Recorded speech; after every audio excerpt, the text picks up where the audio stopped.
Élèves de première année parcours technologique, bonjour. Cette présentation est composée de deux parties.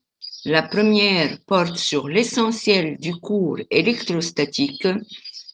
La deuxième présente le corrigé des exercices 1 et 3 de votre série. L'électrostatique est l'étude d'interaction entre corps chargés au repos. Un corps peut être un diélectrique comme le bois ou un conducteur, en introduisant par un moyen ou un autre dans le volume du diélectrique une quantité de charge, on obtient une distribution volumique de charge. Un élément de volume de cette distribution contient une quantité de charge élémentaire. Divisons cette quantité de charge par son propre volume élémentaire pour obtenir la densité volumique de charge notée ρ. Effectuons la même opération sur le conducteur. Les charges introduites vont migrer vers la surface. À l'équilibre, la distribution est surfacique. Un élément de surface contient la quantité de charge élémentaire dQ. Divisons la charge élémentaire par sa surface élémentaire pour définir la densité surfacique de charge notée sigma. Dans le cas où la section du corps est négligeable devant la longueur, la distribution est alors linéique. Un élément de longueur contient une quantité de charge élémentaire. Le rapport entre cette quantité de charge élémentaire et sa longueur élémentaire définit la densité linéique de charge notée lambda. À l'échelle microscopique, la distribution de charge est discrète. La charge totale est égale à la somme algébrique des charges élémentaires. À l'échelle macroscopique, la distribution de charge est continue. La charge totale est égale à l'intégrale de la charge élémentaire entourant le point P. Le point P doit appartenir à la distribution de charge. Si la distribution est volumique, la charge élémentaire est égale à ρ dV. On intègre alors sur le volume total chargé pour calculer la charge totale de la distribution. Si la distribution est surfacique, on remplace la charge élémentaire par sigma ds et on intègre sur la surface totale chargée pour calculer la charge totale. La charge totale dans le cas d'une distribution linéique est égale à l'intégrale de lambda dL. Étudions maintenant l'interaction entre corps chargé au repos et dans le vide, soit deux charges, Q1 et Q2, fixées au point P et M dans le vide. Ces deux charges vont exercer l'une sur l'autre une force proportionnelle à chaque charge et inversement proportionnelle à la distance entre les deux charges au carré. Cette loi est appelée loi de Coulomb. Éliminons la charge 2 située au point M de mesure pour étudier les propriétés physiques de l'espace contenant uniquement la charge 1. Cette opération revient à diviser la force mesurée par sa charge. On définit alors une nouvelle grandeur vectorielle appelée champ électrostatique pour une charge ponctuelle située dans le vide. Cette grandeur est égale à la charge divisée par 4pi epsilon 0 r au carré est portée par le vecteur directeur de la droite qui relie les deux positions P et M.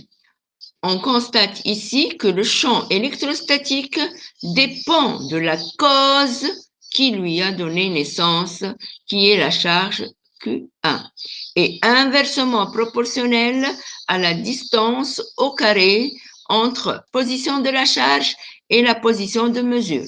Que ce champ E1 est indéfini lorsque R est égal à 0. Il n'est pas déterminé.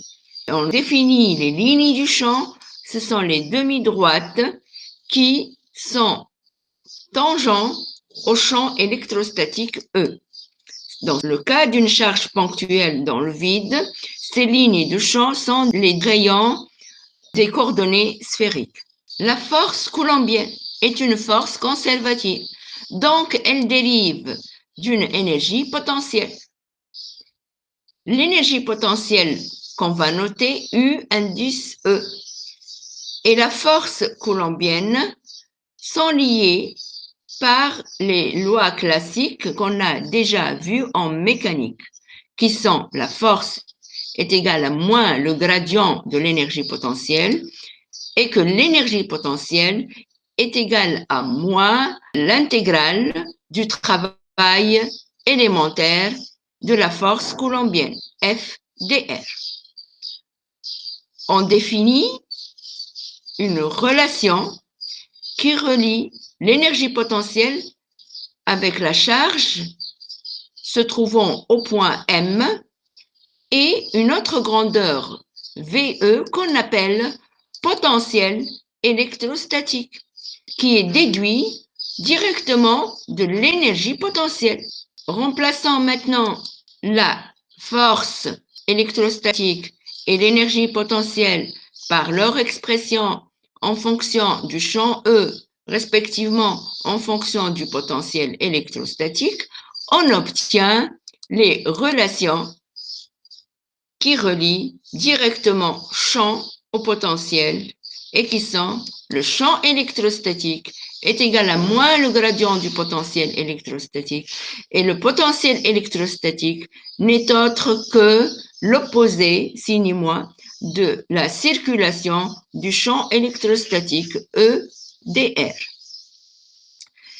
Pour calculer le potentiel créé par la charge ponctuelle 1 qui se trouve dans le vide, il suffit de remplacer le champ E1 par son expression et de calculer le potentiel. Nous allons trouver donc une intégrale de la forme dr sur r carré avec un signe moins. Sa primitive me donne l'expression suivante. On constate que le potentiel dépend de la cause qui lui a donné naissance et inversement proportionnel à la distance entre la position de la charge et la position de mesure. Ce potentiel est égal à la charge sur 4pi epsilon 0 R. À retenir. On appelle surface équipotentielle les surfaces pour lesquelles le potentiel est constant. Si je regarde cette expression, ceci implique que le rayon du coordonné sphérique est constant. La surface est alors une surface sphérique. Donc, les surfaces d'égal potentiel sont des surfaces sphériques et les lignes du champ sont les rayons de ces surfaces, donc ils sont orthogonaux. Calculons le champ et le potentiel électrostatique. Pour faire ce calcul, on a deux théorèmes. Le premier théorème est le théorème de superposition. On a deux cas de configuration. Le cas microscopique où la distribution de charge est discrète. Dans ce cas, on va dire que chaque charge QI va donner naissance au point M un champ élémentaire EI. Et bien sûr, en se basant sur ce qui se précède, ce champ est champ créé par une charge ponctuelle. Mais il y a une hypothèse très importante.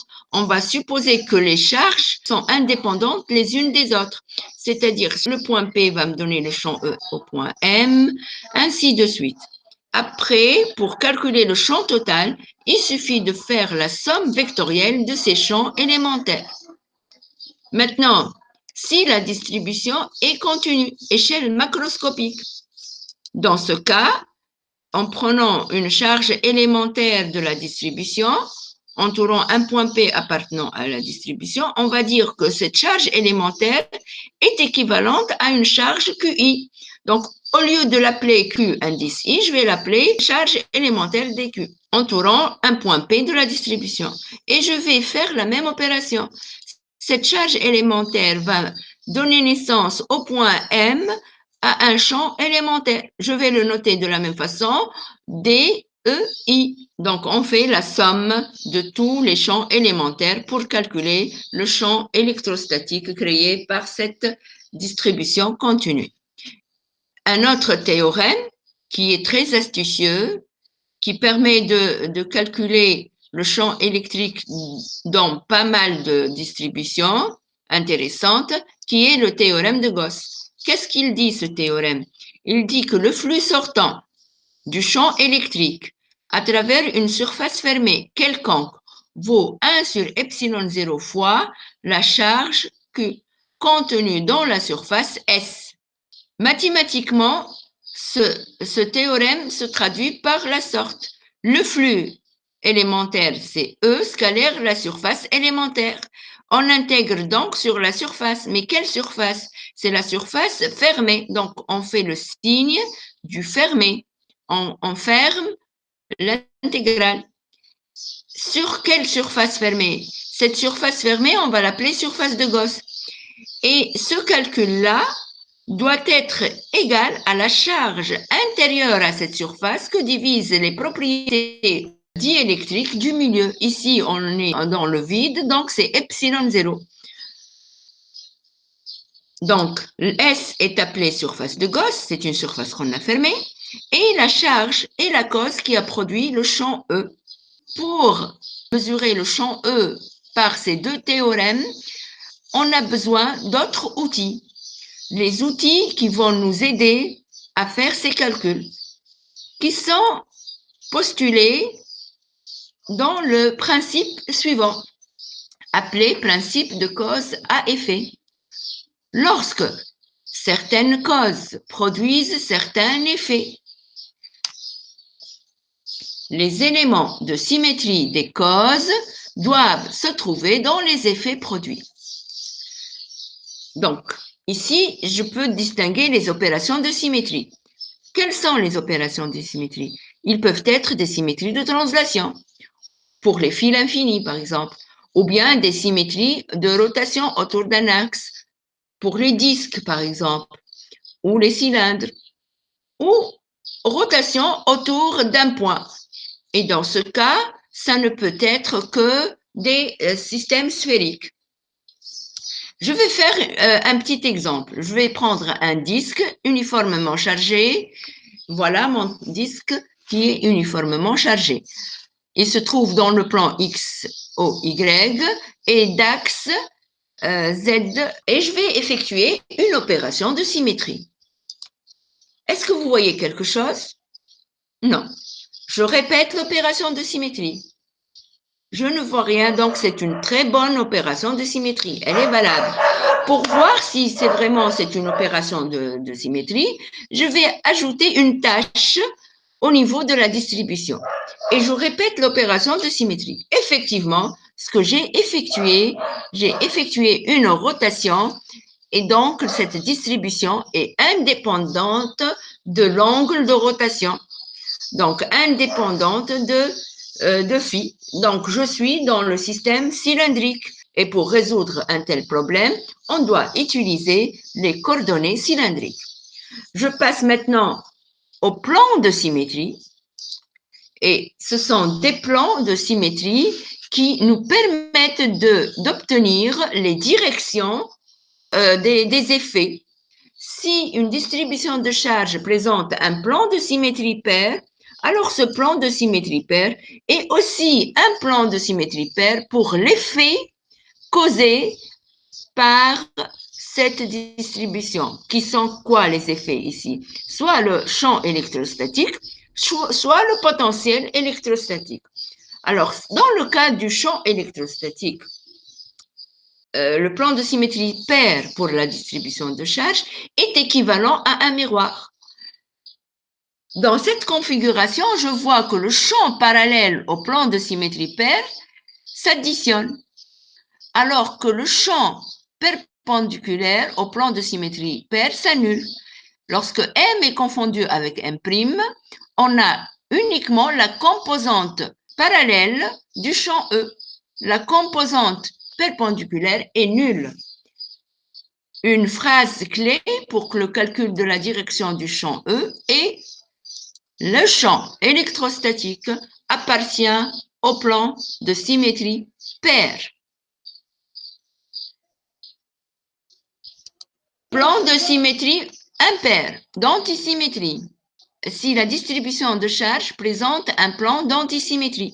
Dans ce cas, si je prends le champ E créé par cette distribution de charge, je vois que la composante parallèle au point M et au point symétrique M', leur somme est nulle. Alors la composante perpendiculaire s'additionne.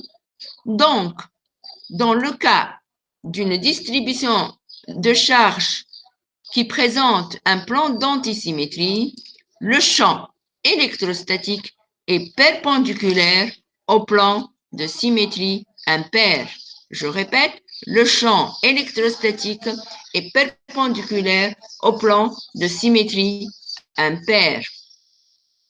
Ces deux phrases sont les phrases clés pour le calcul de la direction du champ E.